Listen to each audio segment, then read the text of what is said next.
Jacksonville, Arkansas is a town with a long history, but hidden within that history is a chapter that would leave a lasting mark on the community. This is the story of Vertac.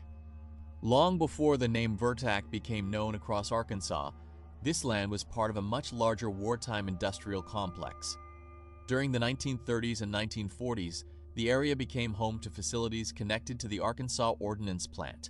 After the war, the industrial operation changed. Chemical manufacturing took over the site, producing insecticides and herbicides for an agricultural world that was rapidly changing. By the 1960s, the facility had become an important chemical manufacturing operation. Several companies would operate there over the years, but the products being made would eventually become part of one of Jacksonville's darkest chapters. Among the herbicides produced at the Jacksonville facility was Agent Orange. During the Vietnam era, that chemical became infamous for its use as a military defoliant. But there was another problem hidden inside the manufacturing process: dioxin. Decades of chemical production and improper waste practices left behind something far more dangerous than an abandoned factory. Investigators found contamination in soil, groundwater, surface water, and sediments around the site.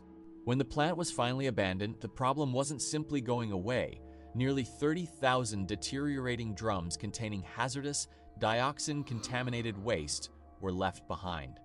For the people living around Jacksonville, Vertac was no longer just an industrial site.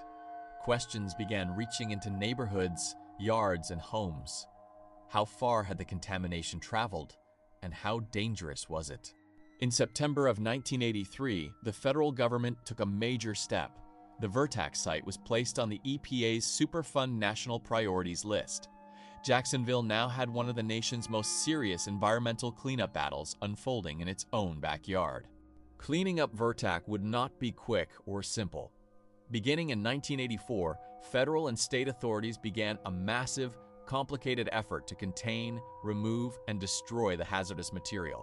One of the most dramatic parts of the cleanup involved destroying the waste through high-temperature incineration. Thousands of drums were processed, removing some of the most dangerous material left behind by the old plant.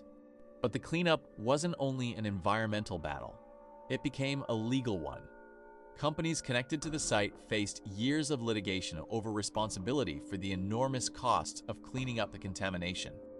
After years of fear, work, and uncertainty, Jacksonville began looking toward the future. Portions of the former Vertac property were eventually put to new uses, turning a place once associated with contamination into land serving the community.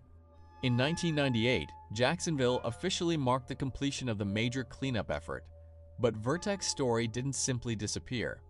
Monitoring, maintenance, and environmental oversight have continued, a reminder that some chapters of history don't end when the headlines do.